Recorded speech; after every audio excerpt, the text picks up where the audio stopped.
Olha, os bombeiros estão sempre trabalhando, mas nessa época de férias, temporada, essa época o trabalho aumenta. Nós temos alguns números importantes num levantamento do Corpo de Bombeiros Militares, especialmente aqui do 13º Batalhão de Bombeiros Militares. Está conosco aqui o comandante, que é o Tenente Coronel Tiago Martins, está aqui para falar sobre esse levantamento e os números realmente são surpreendentes. Boa tarde, é um prazer receber o senhor aqui, comandante. Boa tarde, Saul, obrigado, boa tarde aos telespectadores.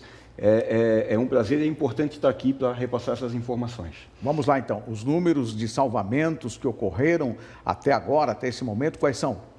Então, Saul, eu fiz um recorte do período entre o Natal e o Ano Novo, né?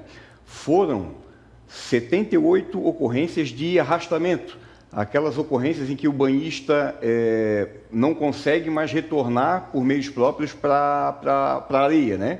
Então ele entra geralmente numa corrente de retorno sem perceber, e aí é necessária a ação dos guarda-vidas para adentrar o mar e fazer o resgate, né? Eu fiz um recorte do dia 15 de dezembro até segunda-feira agora, foram um total de 120 ocorrências desse tipo. E só então no período entre Natal e Ano Novo, dessas 120, foram 80, né? 78. Então realmente é um período em que a cidade está bastante ocupada, não só pela população daqui, mas pelos visitantes, pelos turistas. Então o aumento desse tipo de ocorrência, do número desse tipo de ocorrência é bastante comum. E os nossos guarda-vidas estão lá trabalhando incansavelmente, justamente para poder fazer o atendimento dessas ocorrências. Bom, nós estamos aqui, quem está em casa está vendo aí os números. Eu gostaria que o senhor falasse dos principais números. O senhor já falou aí, né, de 80, né? 80 foram naquele período ali entre Natal e Ano Novo. O senhor considera que esse número é alto ou tem como mensurar e comparar com o ano passado, com temporadas anteriores, nesse mesmo período? Não, ele é um número alto, mas é um número esperado para a época do ano, né?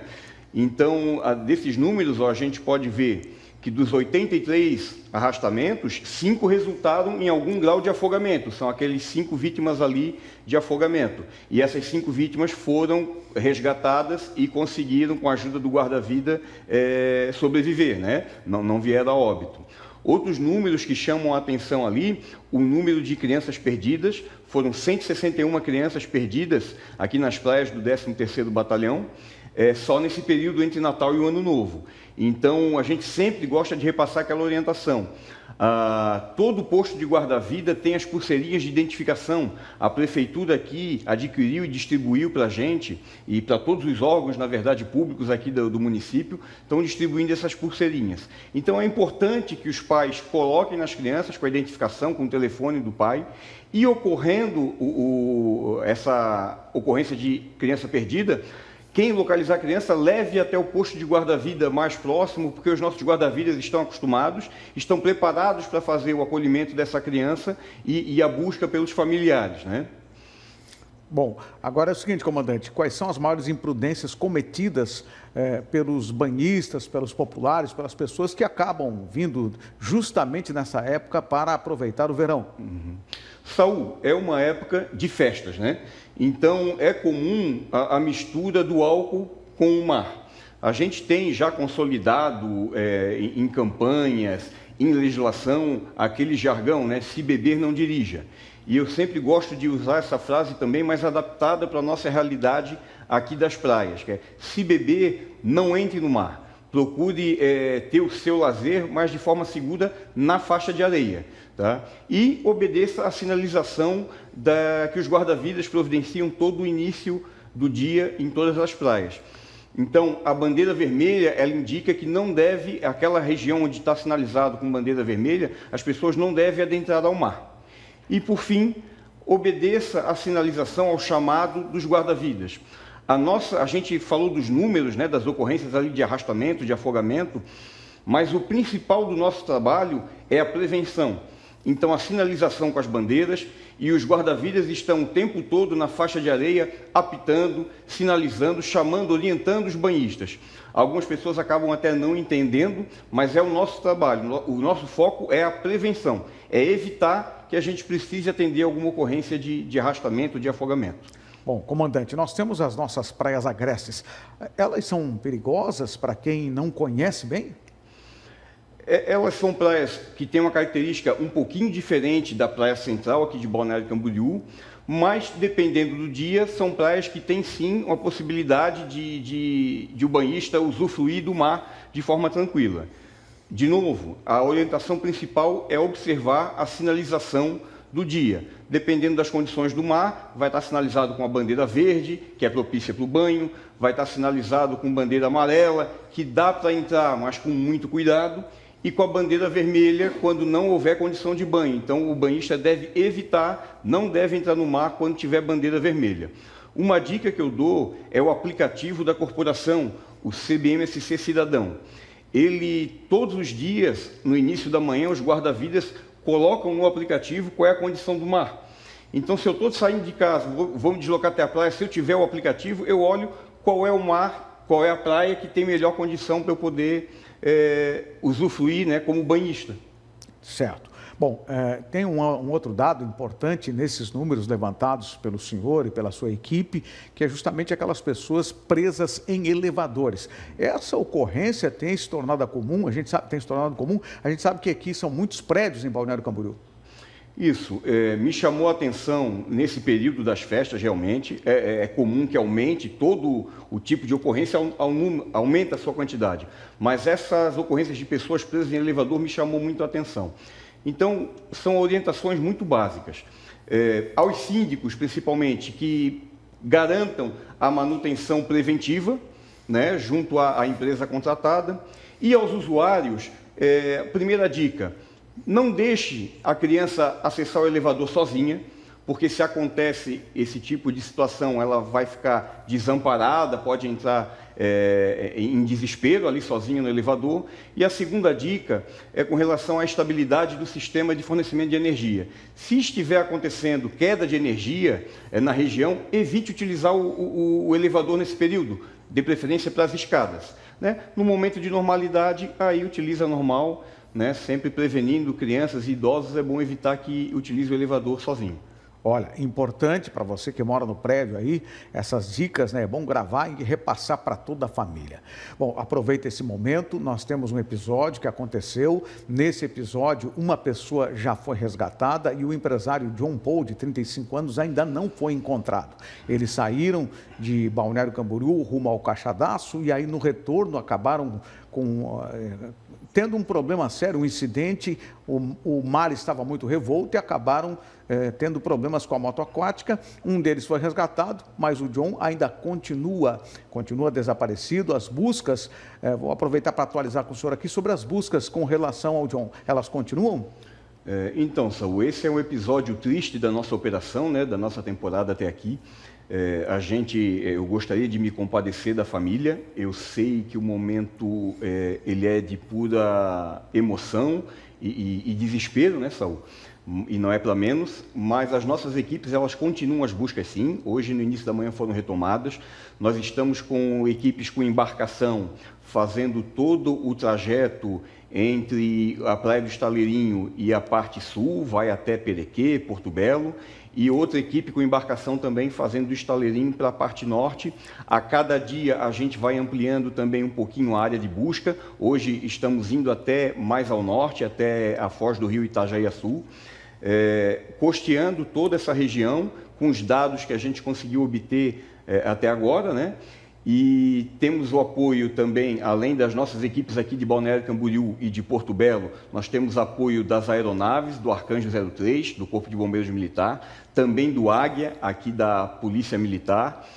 Atuamos também com drones, nós temos bombeiros por terra, inclusive o nosso binômio, né, que é o nosso bombeiro com o cão de busca, cobrindo toda a área onde possa ser mais possível que a gente possa encontrar o John, né? Por enquanto não tivemos sucesso, mas nós vamos manter as buscas até que a família possa ter um desfecho de toda essa situação. Olha, para concluir, quantas pessoas estão envolvidas em toda essa operação de tentar localizar o John? Só no dia de hoje, com relação aos bombeiros, né, bombeiros militares, guarda-vidas que estão auxiliando, são cerca de 15 bombeiros envolvidos, mais a equipe do Arcanjo, mais a equipe do Cão, a equipe da Polícia Militar, né, mais a equipe da Marinha também está auxiliando nas buscas, é muito importante. E o pessoal da Prefeitura aqui, da Segurança Pública, o BC Trânsito, o pessoal da Defesa Civil Municipal também auxiliou bastante, tem auxiliado com a utilização dos drones também. Então, aí, cerca de 20 até 30 pessoas trabalhando diariamente nessas buscas. Olha, comandante, muito obrigado pela sua gentileza de nos atender, Tenente Coronel Tiago Martins, comandante do 13º Batalhão de Bombeiros Militares aqui da nossa região, são 10 municípios de cobertura. Olha, boa sorte, sucesso para todo mundo que ainda está trabalhando e tomara que consiga ser resgatado de um com vida. Essa é a nossa esperança. Muito obrigado. Saúl, obrigado, aos telespectadores também agradeço e vamos fazer uma boa temporada, né? Uma temporada segura. Tá certo. Bom, olha, ontem em Camboriú uma grande festa aconteceu com apresentações do famoso Terno de Reis.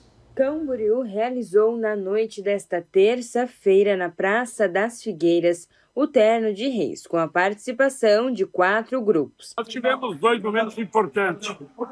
Primeiro foi com a vinda do novo vigário para Camboriú, o André Schultz, substituindo o Padre Márcio, e agora a festa Terno de Reis, que há muitos anos acontece, e a agricultura fazendo um evento histórico, muito lindo, e com a presença muito grande da população de Camboriú. Terno de Reis é uma cultura, tem uma história, que nós temos que fortalecer cada vez mais. A noite foi marcada por muita fé, cultura e tradição, com a apresentação dos grupos de Camboriú, Balneário Camboriú e Itajaí, que com instrumentos como violas, sanfonas, pandeiros e caixas, criaram um clima de alegria e espiritualidade que envolveu todos os presentes. É de extrema importância o Terno de Reis na cidade, ele é tradicional, haja visto que a praça já está lotada, são 4 grupos. E o nosso cuidado este ano, que é um pedido do nosso prefeito Leonel Pavão, é a integração. E o cuidado de chamar as pessoas da cidade. Então, hoje são 4 grupos, sendo que 3 são de Camboriú. Porque Camboriú tem essa tradição, ama a tradição do Terno de Reis, e hoje está uma noite espetacular. A comunidade, além de aproveitar as apresentações dos grupos, também puderam aproveitar as barracas de artesanato e food truck, além da decoração de Natal da cidade. Parabéns a todos os envolvidos nessas apresentações culturais. A gente continua falando de Camboriú. A Bianca Robles está aqui na tela da TVC para trazer informações. Inclusive, estou vendo aí uma árvore de Natal da decoração muito bonita. E falando em decoração de Natal, temos também aquele concurso de Camboriú, Bianca Robles. Pois é, Saúl, a comissão julgadora do concurso de decoração de Natal Luz e Cores de Camboriú já finalizou a etapa de avaliar decorações inscritas, as decorações natalinas inscritas no concurso, que agora chegou então na etapa final, onde 3 finalistas foram selecionados. Entre os finalistas estão, então, o Hamilton Pereira, a Joana Darca Testoni Pinheiro e o Paulo César Barcelos Costa. E agora, essa votação do final, para saber quem vai ficar em primeiro, segundo e terceiro lugar, vai acontecer através da internet, através do Instagram Municipal Oficial. Então, a partida está acontecendo desde ontem, terça-feira, dia 6, e segue até sexta-feira, dia 9, e na segunda-feira, dia 12, já vamos saber o resultado. A votação vai ser feita através de uma enquete. E claro que o primeiro colocado já vai receber o prêmio, de ter 100% de desconto no IPTU do imóvel, com um limite do valor de R$5.000. O segundo colocado vai ter 75% de desconto no IPTU do imóvel, com um limite do valor de R$3.750. E o terceiro colocado receberá 50% de desconto no IPTU do imóvel, com limite de R$ 2.500. É uma bela premiação e olha, acho que tá difícil aí pelas fotos que a gente está mostrando, tá difícil escolher quem vai ficar em primeiro, quem vai ficar em segundo e em terceiro lugar, né, Saul? Olha, é verdade, Bianca. Eu fiquei olhando ali, analisando as fotos, é difícil. Então vamos lá, né? Vamos votar, porque daqui a pouco, você falou qual é a data mesmo da revelação de quem será a mais bonita, o número 1, o primeiro lugar? A votação acontece no Instagram da Prefeitura até sexta-feira, dia 9, e na segunda-feira, dia 12, a gente já sabe o resultado de quem ficou em primeiro lugar, Saúl. Tá certo, Bianca Robles, muito obrigado pela sua participação. Uma excelente tarde. Daqui a pouco você volta, hein? Daqui a pouco você volta. Daqui a pouco eu estou de volta, então, para trazer mais informações. Tá certo, muito obrigado. Vamos fazer um intervalo. Itajaí intensifica a fiscalização na Praia Brava. Inaugurada a primeira estação de tratamento em Camboriú, lá no bairro Rio Pequeno. A previsão do tempo e também o comentário político de João Rosa. Tudo isso para você aqui no TVC.